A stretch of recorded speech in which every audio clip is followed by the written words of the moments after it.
Assalamualaikum warahmatullahi taala wabarakatuh dan salam sejahtera kepada para ibu bapa, para pelajar sekalian. Baik, pada pagi ini sebelum kita memulakan acara kita,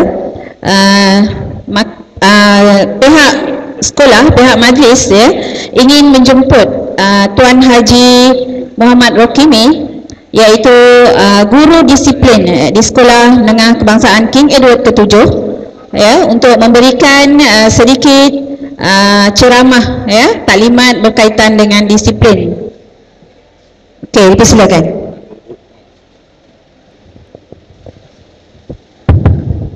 Bismillahirrahmanirrahim. Assalamualaikum warahmatullahi. Terlebih dahulu saya ucapkan selamat datang kepada tuan-tuan dan puan-puan yang hadir. Pelajar-pelajar pun belum banyak lagi. Bismillahirrahmanirrahim. Alhamdulillahirabbil alamin wassalatu wassalamu ala Rasulillah wa ala alihi washabihi ajma'in.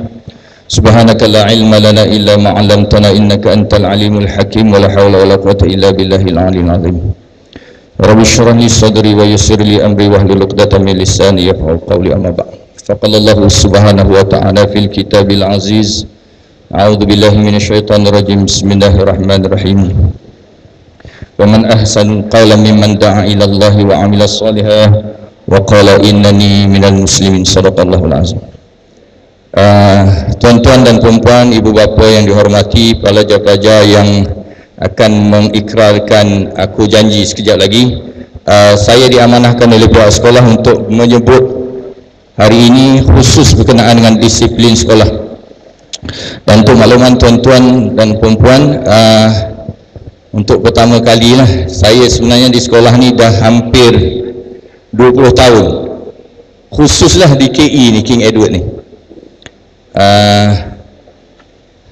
Walau bagaimanapun, inilah pertama kali saya dilantik untuk jadi guru disiplin sekolah berdasarkan pemerhatian pengetua lah, wallahu alam. Jadi pada dasarnya ada beberapa perubahan besar lah kita akan buat di dalam disiplin sekolah. Jadi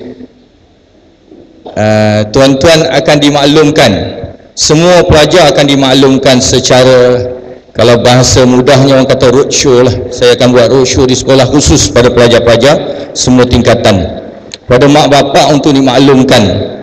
Jadi tuan-tuan tengok di sini, lepas pada ni kalau tuan-tuan rasa nak masuk sesuatu atau tak setuju sesuatu, tuan-tuan kemukakan melalui mesyuarat agung ataupun melalui PIPG lah.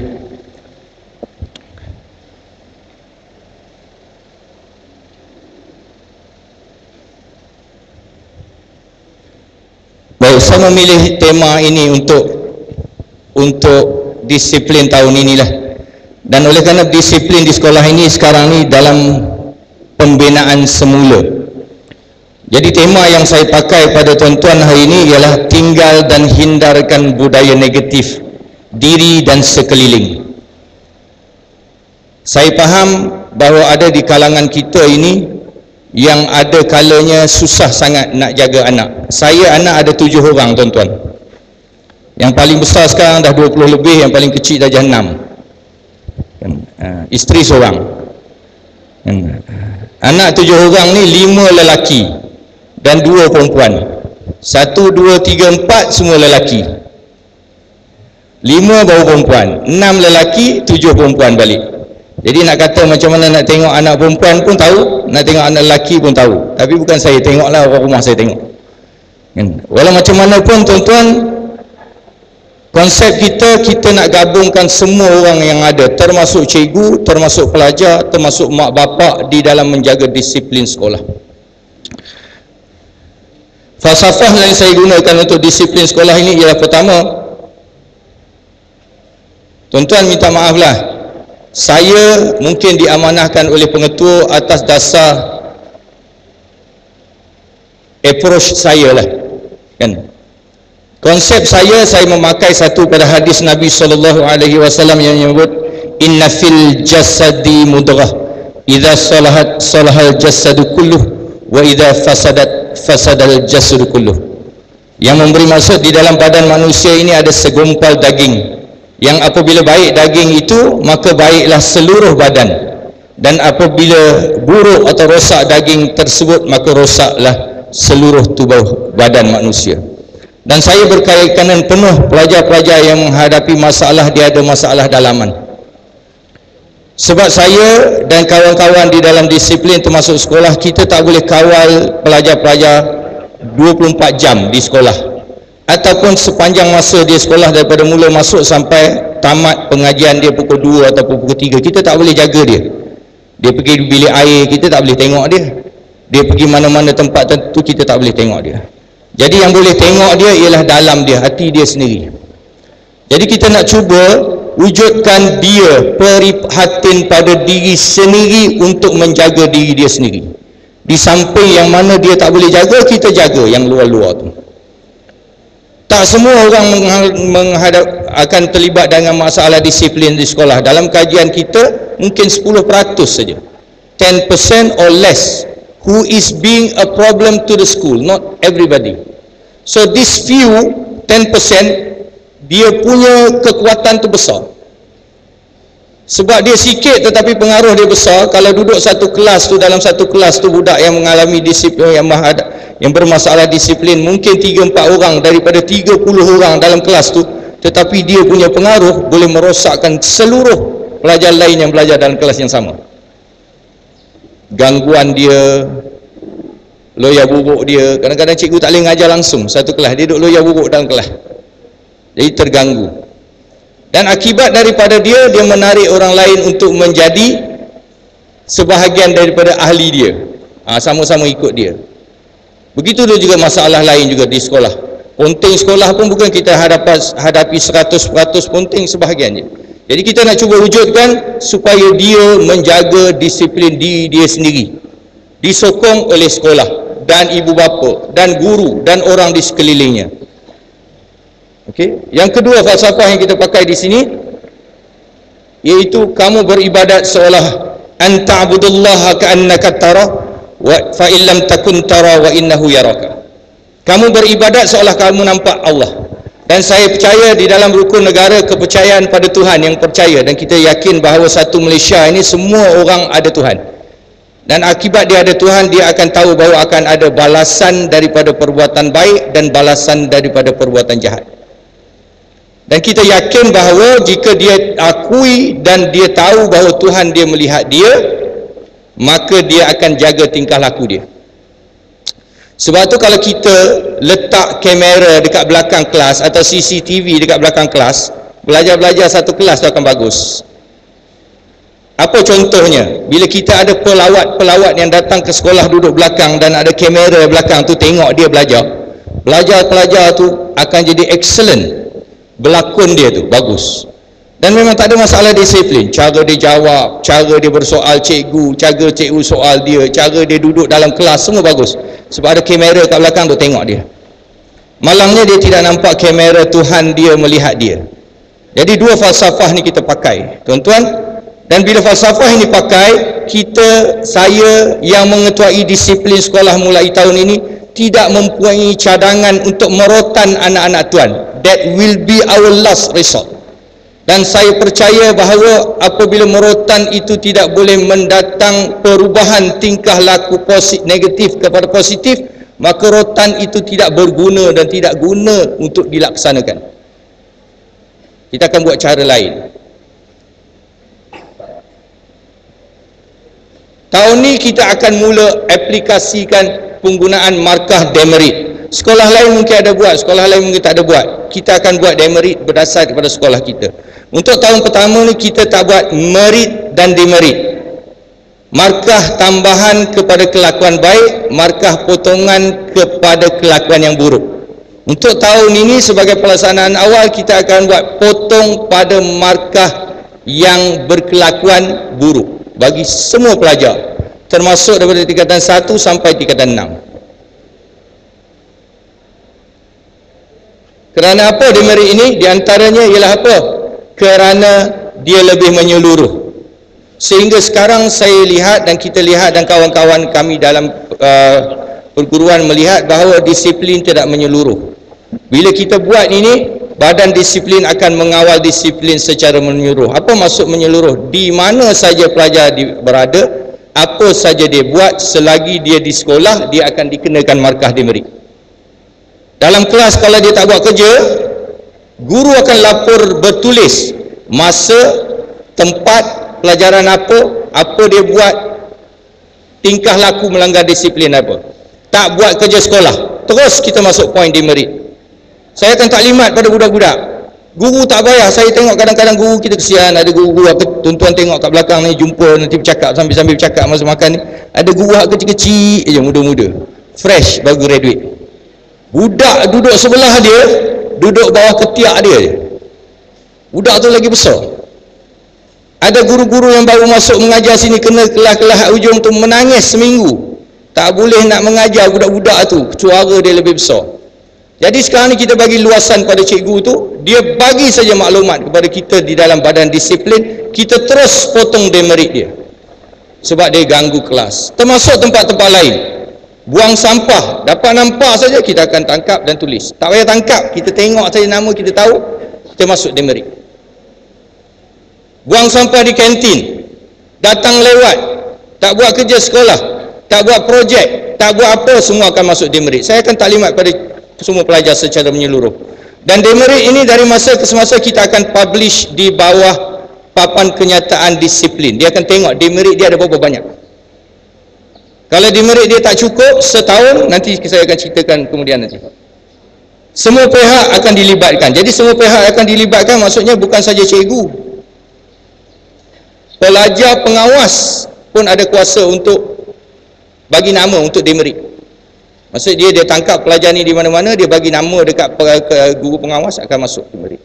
Guru kelas yang mengajar, penyelia, pengusaha kantin yang dikenal tengok budak tahu merata sampah atau sebagainya, makanan-makanan tidak diletak tempat pun kita akan kenakan juga. Jadi dia lebih menyeluruh. Semua pihak akan terlibat. Termasuk tukang sapu sampah sekolah. Dia tengok pelajar sapu sampah, dia tegur pelajar ni, apa pasal buang sampah merata, buat pelajar tu. Pada ketika itu dia pun boleh bagi nama dan kita masuk demerit juga pada pelajar tersebut. Dan lebih telus mengapa kita akan bagi dokumentasi. Termasuk di bawah ini kita juga akan keluarkan surat saman macam MPT. Surat saman macam MPT itu kita keluar. Jadi surat saman ni akan ada dia punya lokasi dan disahkan oleh orang yang lihat itu. Jadi merangsangkan pelajar untuk sentiasa berdisiplin walaupun di mana dia berada, termasuk dalam kelas ke, dalam toilet ke apa, perkataan yang keluar daripada mulut dia, daripada perkataan lucah pun kita akan anggap demerit sebab dia mengeluarkan perkataan yang tidak sepatutnya keluar di sekolah. Okay. Markah ini pertama, ini kita akan cuba buat dari masa-masa, kita akan perkembangkan untuk baikinya. Semua pelajar akan dapat 20 markah awal pada tiap-tiap tahun. Tiap-tiap tahun dia akan dapat markah bersih 20. Addition every year. Kalau dia ada awal, dia boleh bawa. Okey. Potongan markah akan dikenakan apabila peraturan disiplin dilanggar. Peraturan ini kita akan bagi dan taklimat kepada pelajar lah. Apa yang akan dipotongkan markah. Nama pelajar yang dipotong markah demerit akan diiklankan di papan kenyataan badan disiplin. Itu untuk maklum kat dia. Kalau dia sampai 50 potongan setahun tu, kita akan denda dalam bentuk yang lain. Okay. Markah yang kurang dari 50% akan dikenakan tindakan rotan. Mungkin dirotan oleh pengetua atau mungkin benda-benda lain yang bersesuaian. Saya sebut tadi, jika rotan tidak boleh mengubah tingkah laku dia, kita akan fikir suatu benda yang boleh mengubah tingkah laku dia. Dan akhir sekali juga, jika pelajar itu tengok dalam papan kenyataan tu markah demerit dia dah bawah 50, kira-kira dia nak kena rotan lah. Dah separuh dah, 51 saja, sikit lagi jadi 50. Dia boleh mohon secara bertulis untuk tebus balik markah demerit dia, untuk minta balik markah demerit yang dipotong tu. Dia boleh minta balik 20 tu, dia boleh naikkan dengan syarat dia kena melalui satu kerja amal di sekolah. Kita akan bagilah 1 jam berapa kredit satu demerit, dapat kat dia balik. Kita nak dia bertanggungjawab. Kalau saya tengok orang yang bertanggungjawab ni adalah apa? Orang yang kerja.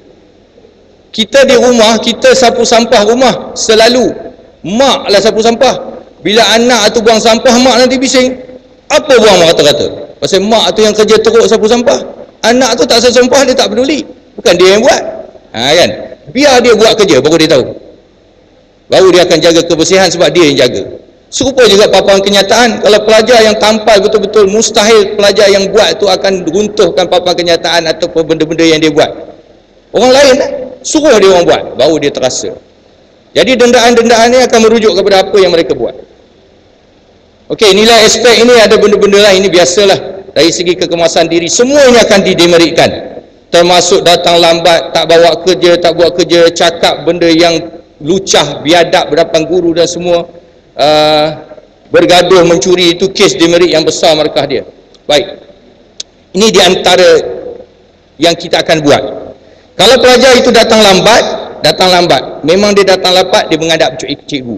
Kita dah tahu memang dia datang lambat. Bila datang lambat, kita akan masuk dia dalam satu kelas tahanan. Kelas tahanan ni, berapa lama dia datang, kita lewatkan berapa lama. Maksudnya kalau kelas sekolah habis 1.5, dia akan ditahan sejam di library untuk buat kerja-kerja dia dan diselia oleh pustakawan. Pustakawan akan sign kehadiran dia di library untuk selama sejam sebab dia datang lambat. Tuan-tuan, kita nak latih pelajar dan anak-anak tuan-tuan supaya jadi tepat pada masa.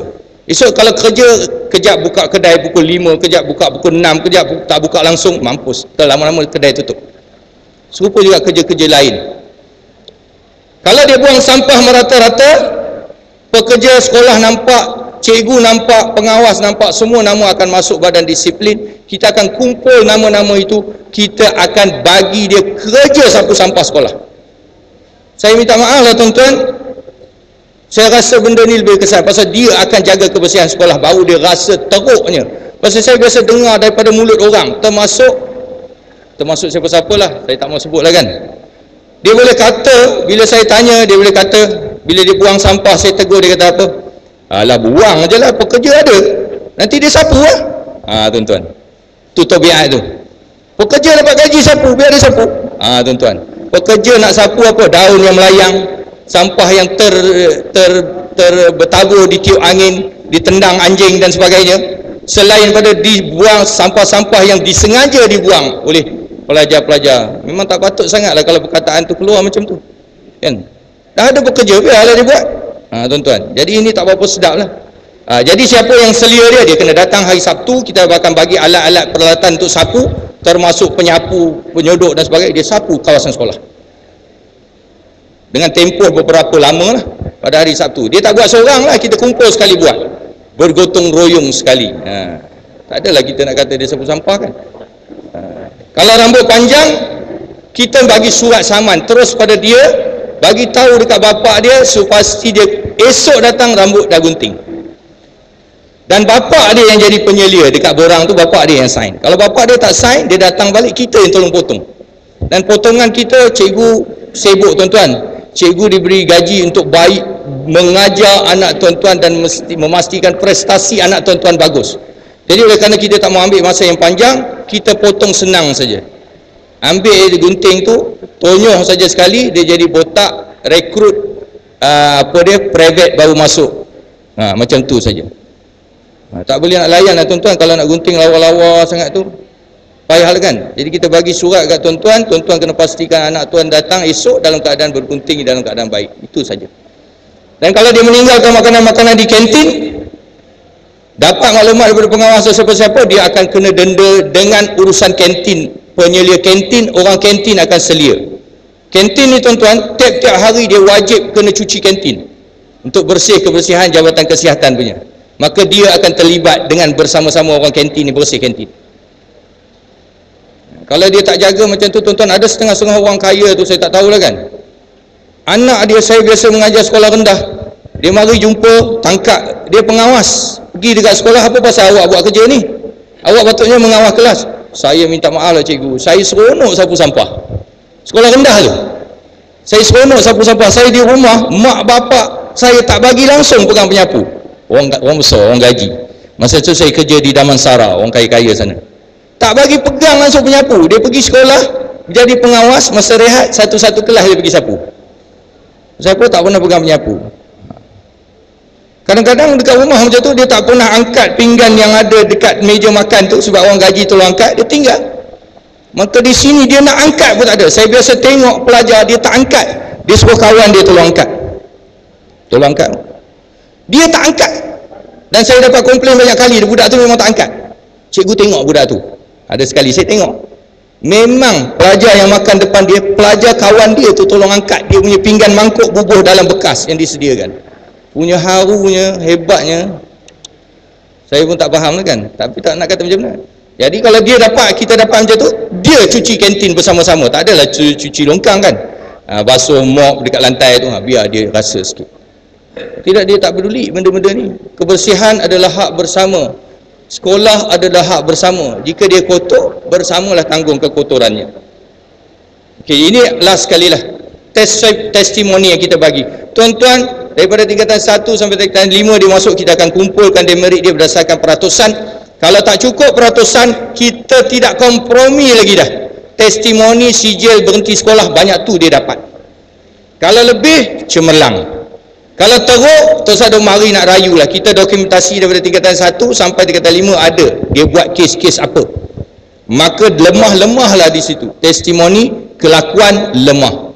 Nak kata macam mana? Tak mau berubah. Jadi kita sama-sama lah usaha untuk mengubahkan anak kita di mana yang kita mampu, supaya dengan kemampuan kita ini, yang sebenarnya dalam Islam tuan-tuan, kullu mauludin yuladu alal fitrah, anak-anak yang dilahir itu dalam keadaan bersih, kecuali mak bapak ada yang jadikan dia apa-apa. Dan ikut tanggungjawab tuan-tuan, ikut dalam Islam, tanggungjawab itu tidak lepas daripada mak bapak, walaupun mak bapak itu hantar pergi ke sekolah agama, tak lepas. Mak bapak tu kena semak anak dia ni macam mana, bagus ke tak bagus ke, semayang tak semayang ke.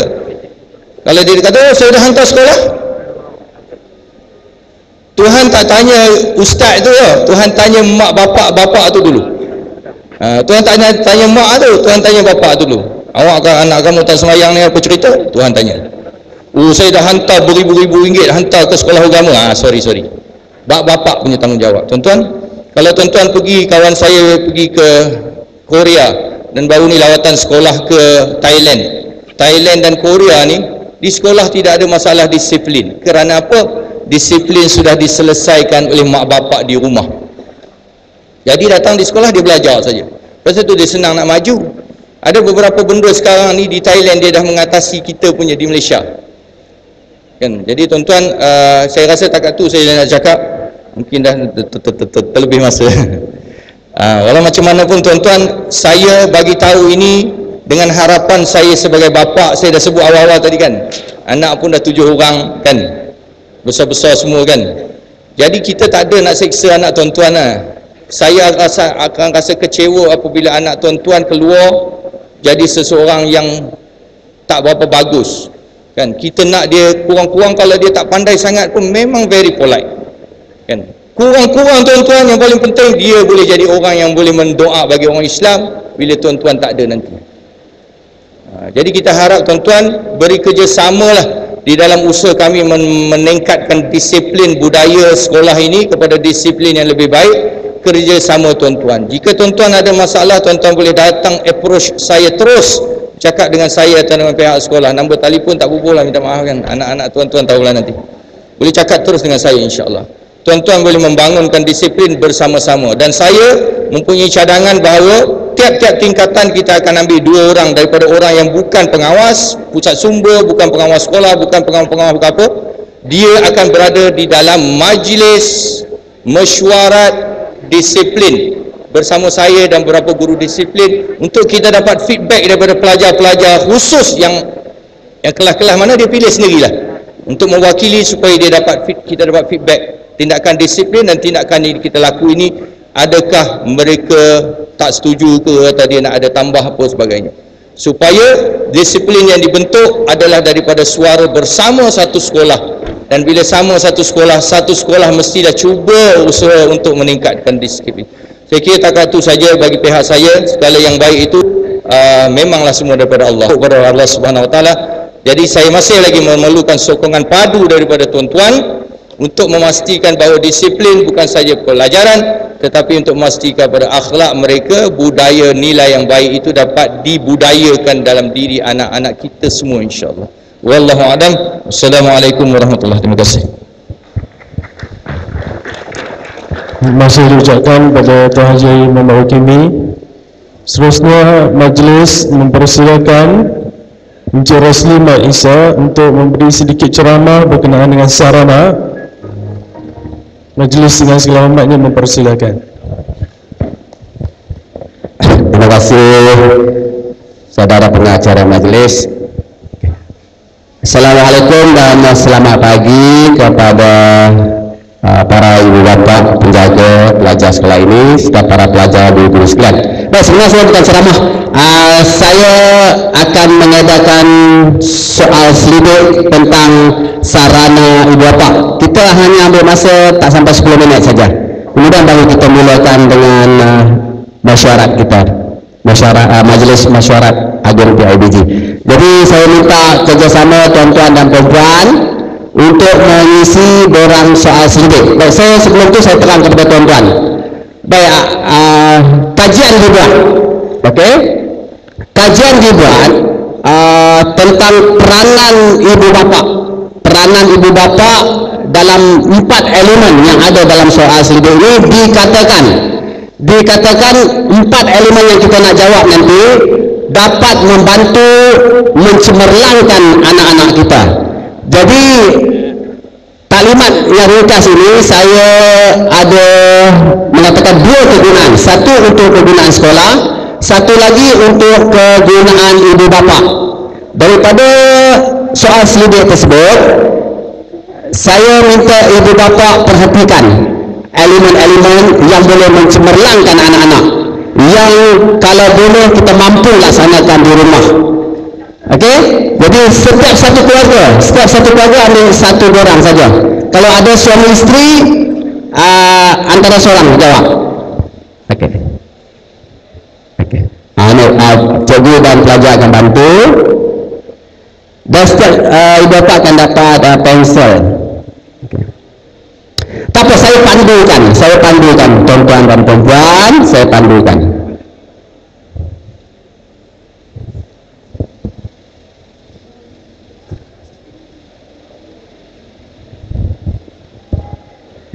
Tapi kita buat bersama-sama. Mungkin soalannya ada dari aspek teknikal yang saya khawatir ibu bapa kurang faham tentang kendak soalan.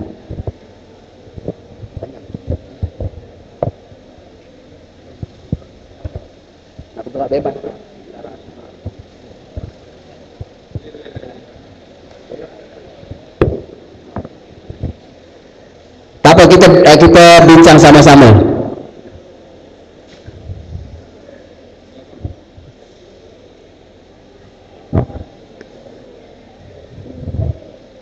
Buat ambil satu soalan. Ambil atas meja satu soalan. Okey. Masih? Yang letak tak terbalik atas tu. Okey, tuan. Dan saya nak tuan-tuan perhatikan apa yang tuan-tuan boleh laksanakan untuk cemerlangkan anak tuan-tuan di rumah. Mudah-mudahan, insya-Allah Okey, tuan-tuan kita boleh mulakan Muka surat pertama soal selidik ini adalah menulis sarana ibu bapa. Okey. Dan selalu orang tanya apa dia sarana? Apa dia sarana? Baik, sarana ni dia dalam kamus Dewan Bahasa dia kata satu alat yang digunakan oleh sesiapa, oleh sesuatu pihak untuk mencapai sesuatu matlamat. Jadi untuk mencapai matlamat kita adalah untuk cemerlangkan anak untuk cemerlangkan anak-anak kita. Baik, tuan-tuan buka muka surat 2. Saya pandu tuan-tuan. Baik, muka surat 1. Okey. Di dalam ni muka surat 1 ia mengenai latar belakang penjaga. Okey, tuan-tuan isi saja latar belakang penjaga. Dia tak teknikal, dia tidak ada teknikal, dia mudah saja. Tuan-tuan tik saja, tik. Soalan 1 hingga soalan 5 tuan-tuan right yang mana berkenaan. Silakan.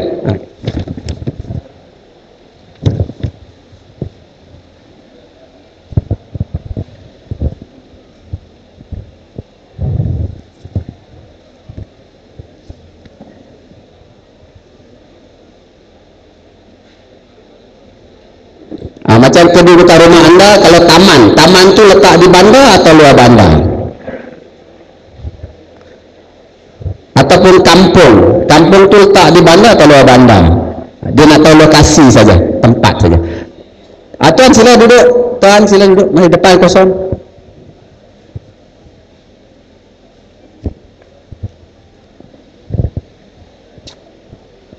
Kalau ada pasangan suami isteri boleh bincang, lagi cantik. Boleh buat perbincangan. Selalu kita bincang tentang anak kita, bincang tentang nak buat keputusan.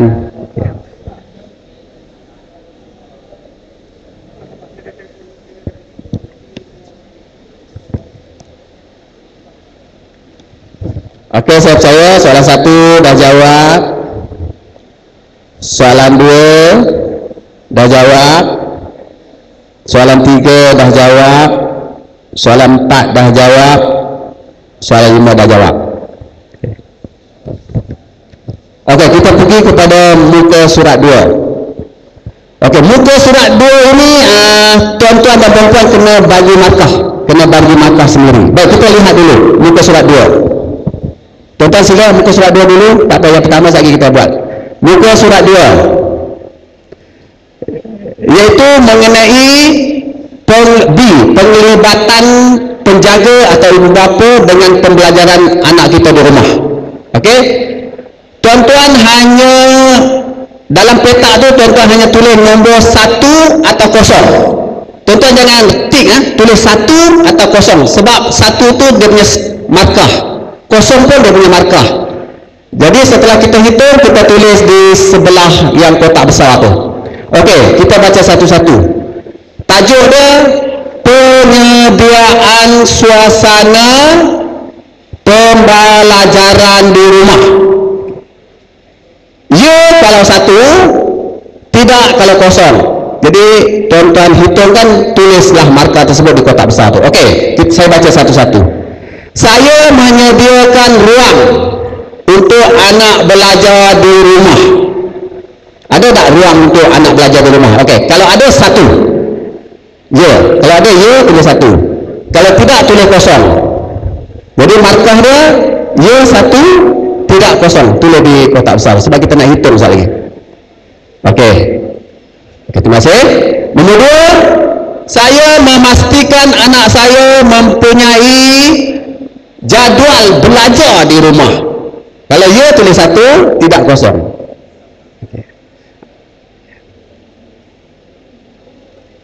Okey. Terima kasih. Nombor 3, saya mengurangkan gangguan bunyi daripada radio atau televisyen semasa anak saya belajar. Ya 1, tidak 0. Lepas tu jumlah dah sebelah. Dia nak ya atau tidak ya? Tidak pasti, tak ada. Okey. Okey, nombor 4.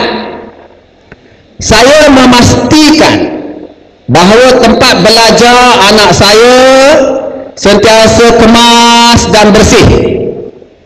Ya atau tidak? Kalau tak ada, jangan. Kalau tak ada, 0 lah ya. Okey, nombor 5. Anak-anak saya, kalau ada ramai lah, lebih dari 1. Anak-anak saya mempunyai buku-buku rujukan yang cukup. Yang cukup. Ya atau tidak? Kalau ya 1, tidak 0.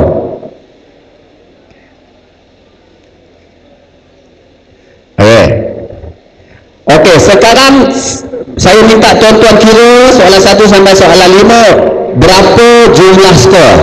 5 ke? 4 ke? 3 ke? 2 ke? 1 ke? 0 ke? Jumlahkan. Tak apa. Saya tak tahu siapa punya kertas, saya tak tahu tuan-tuan puan. Cuma sekejap lagi tuan-tuan akan tahu sendiri. Okey, jumlah skor dah kira lah. Dia mesti tak lebih daripada 5 lah. Mesti tak lebih daripada 5. Okey. Ada orang 5, ada orang 4, ada 3, ada 2, ada 1. Okey, terima kasih. Kita kepada soalan seterusnya tentang interaksi sosial dengan anak-anak. Ada tak kita lakukan interaksi macam kawan dengan anak-anak ni? Ada tak? Macam kawan ataupun macam girlfriend dan boyfriend, ada tak? Okey, kita lihat soalan satu ya. Ini tadi saya baik, bilangan hari. Kalau kosong tu artinya tak pernah. Kalau satu tu 1 hari. Kalau 2 tu 2 hari. Kalau 3 hari, 4 hari, 5 hari, 6 hari, 7 hari. Jadi jumlah dia sama ada tuan-tuan tulis 7 hari, 6, 5, 4, 3, 2 atau kosong. Okey. Apa kita tengok.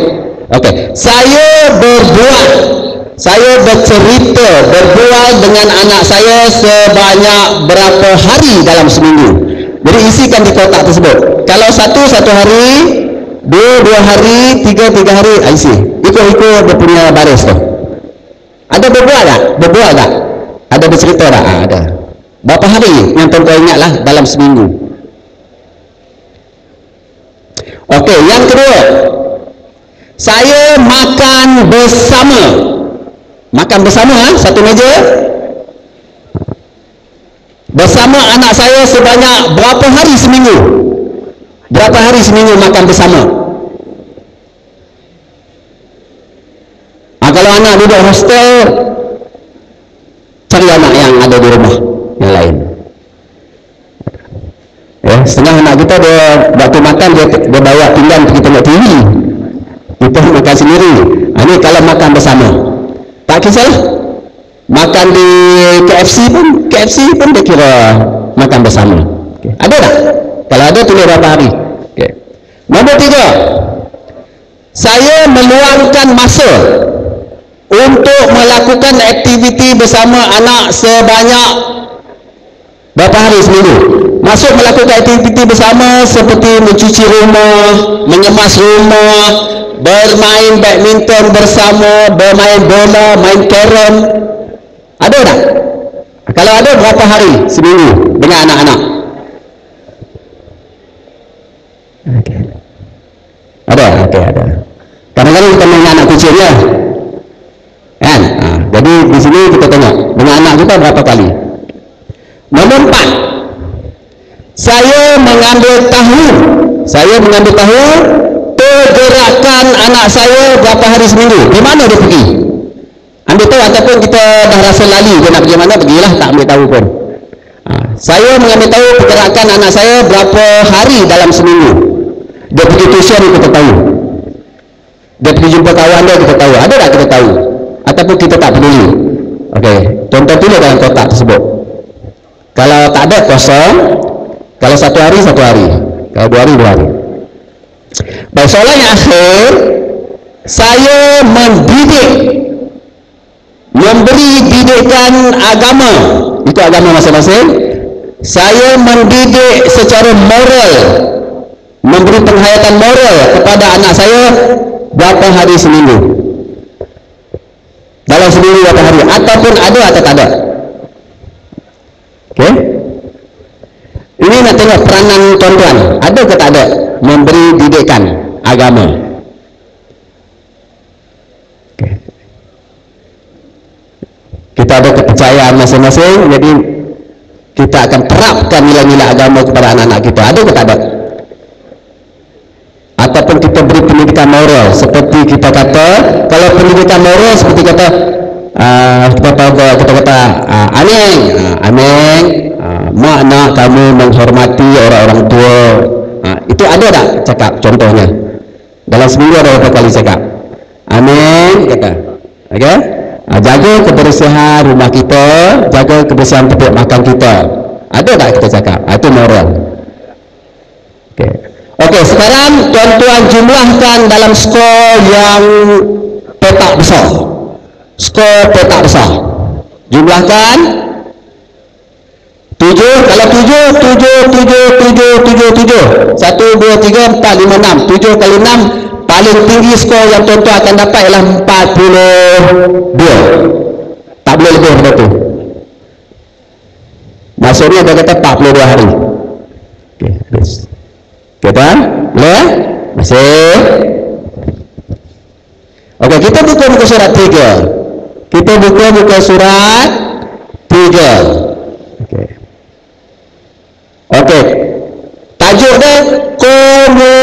komunikasi dengan anak-anak.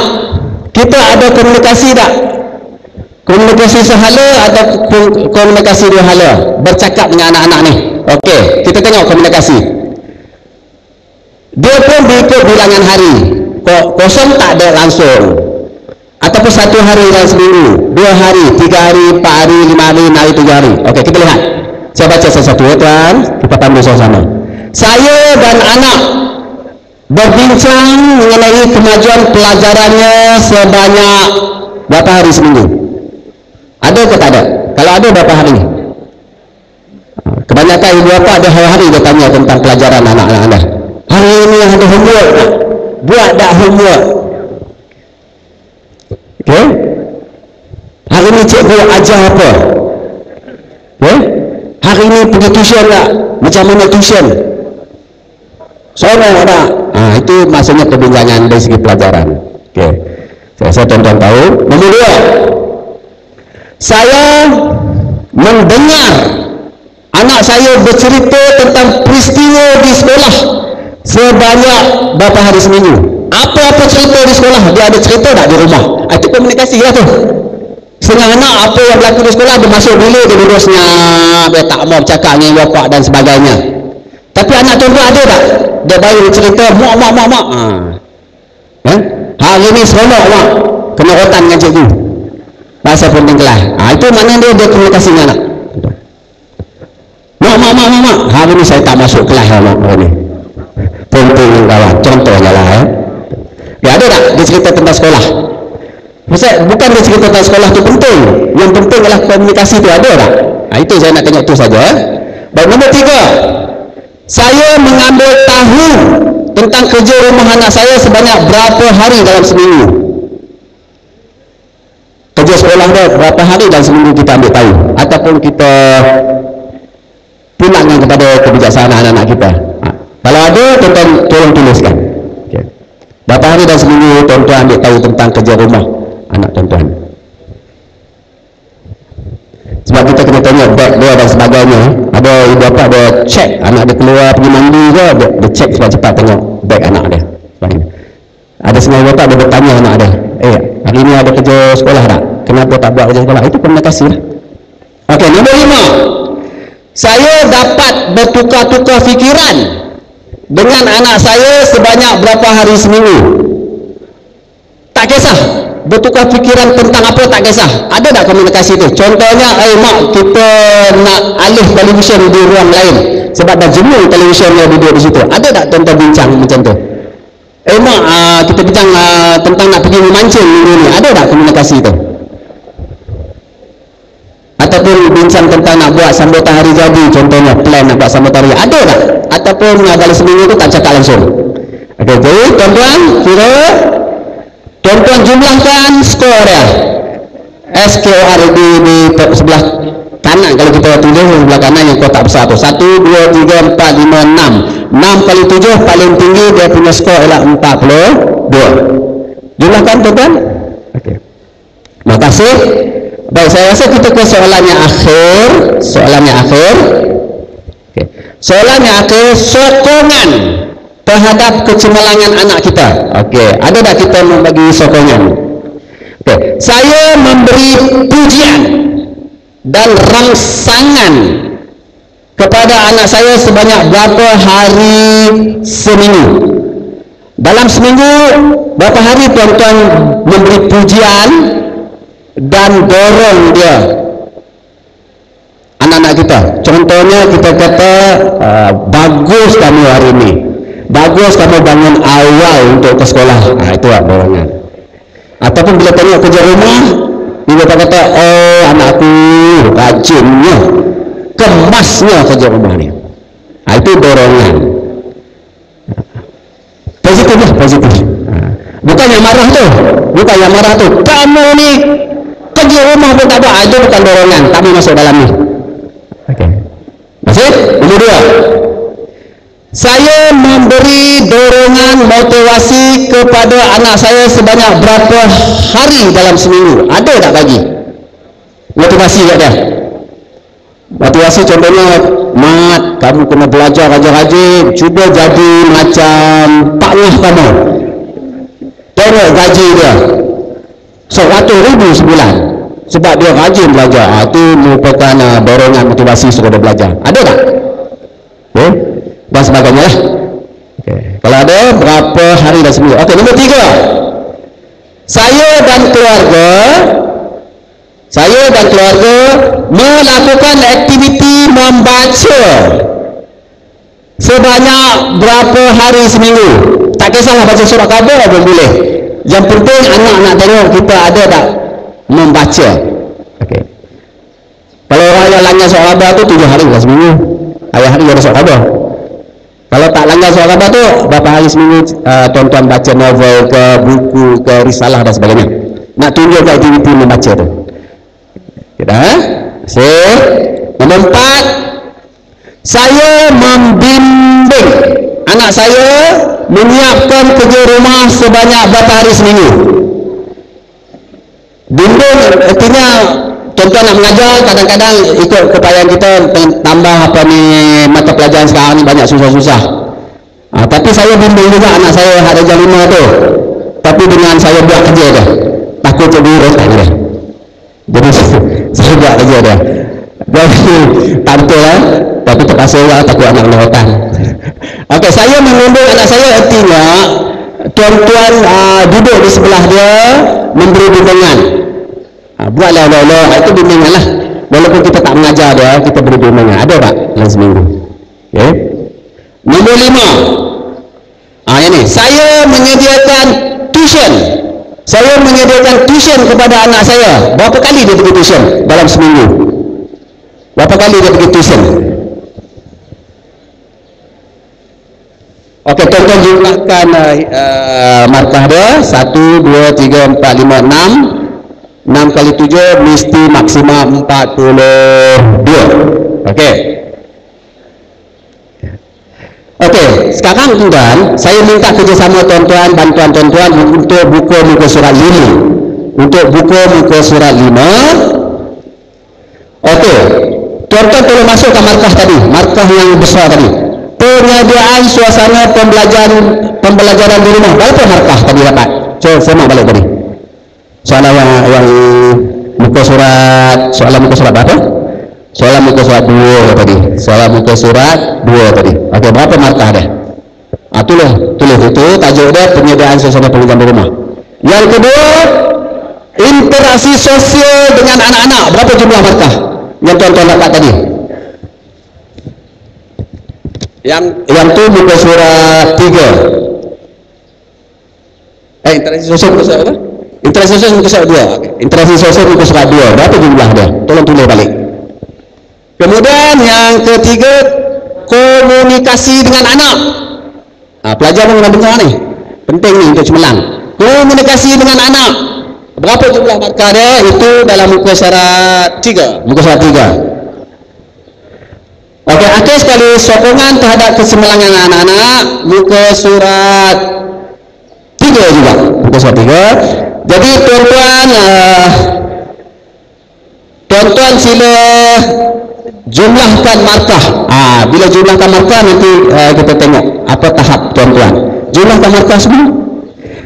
Paling maksimal yang tuan-tuan boleh dapat ialah 110. Okey. 110. Okey, terima kasih. Baik, sekarang kita lihat. Tak apa-apa, tuan-tuan kira dulu. Pasal dia punya skor banyak sampai 110. Saya pun kalau itu, saya pakai kalkulator. Nak cekap matematik tak apa, saya memang tak cekap matematik sangat. Saya bilang jari ni. Okey, kita lihat jumlah markah keseluruhan. Baik, tuan-tuan dapat dah markah, dapat dah skor. Tuan-tuan dapat dah skor, kita lihat. Baik, kalau tuan-tuan dapat 22 ke bawah, artinya 1 ke, 2 ke, 3 ke, 4 ke, 5 hingga 22, maka kita lihat petunjuk dia, indikator itu petunjuk dia. Artinya tuan-tuan hanya menyediakan perkara asas saja untuk kecemerlangan anak tuan-tuan. Asas saja. Asas saja, ya. Baik, kalau tuan-tuan tuan-tuan dapat markah 23 hingga 88, 23, 24, 25, 26, 27 hingga 88, maka tuan-tuan dikatakan anak tuan-tuan sedang maju, tuan-tuan pun sedang maju, artinya ada ruang yang boleh diperbaiki, kan? Baik, kalau tuan-tuan sediakan 89 hingga 110, maka anak tuan-tuan dipercayai boleh cemerlang dan tuan-tuan dianggap cemerlang. Baik, tuan-tuan, itu saja yang saya ingin kongsi bersama. Jadi akhir sekali kesimpulannya, kajian ini dibuat oleh satu badan dan mereka mendapat dapatan atau penemuan dalam kajian ini. Kalau ibu bapa dapat skor-skor yang berkenaan, maka anak dia akan cemerlang setakat tahap-tahap yang sekian. Okay? Jadi saya nak kongsi, saya kata hari ini ialah nak bagi tahu bapa, kalau boleh mari kita mulakan. Kalau yang belum mula, kita mulakan untuk ikut apa yang ada dalam sarana ibu bapa ini supaya anak kita boleh cemerlang. Dan anak-anak ni kena bagi kerjasama dengan bapa lah. Selalu komunikasi dengan anak. Ya tuan-tuan, selalu berkomunikasi dengan anak. Anak-anak perlu bercakap dengan ibu bapa, selalu cakap, sembang. Ada masalah cakap, tak ada masalah cakap, nak bagi idea cakap dan sebagainya. Baik, saya sebenarnya tak mau tuan-tuan isi muka surat 4 tu, sebab dia sepatutnya helaian itu dia ada kad pengenalan dan nama ibu bapa. Jadi sepatutnya dia silap cetak, dia punya helaian lain.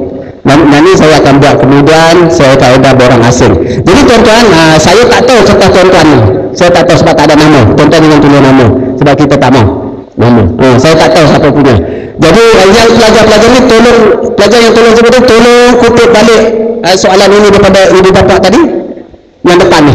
Okey, tolong kutip. Tuan-tuan sila serahkan soalan-soalan yang tuan dapat kepada ni, sebab saya nak kena buat balik satu rumusan. Silakan kutip kepada ibu bapa. Okey. Apapun saya ucapkan terima kasih kepada ibu bapa yang beri kerjasama. Terima kasih banyak-banyak. Semoga anak tuan-tuan cemerlang.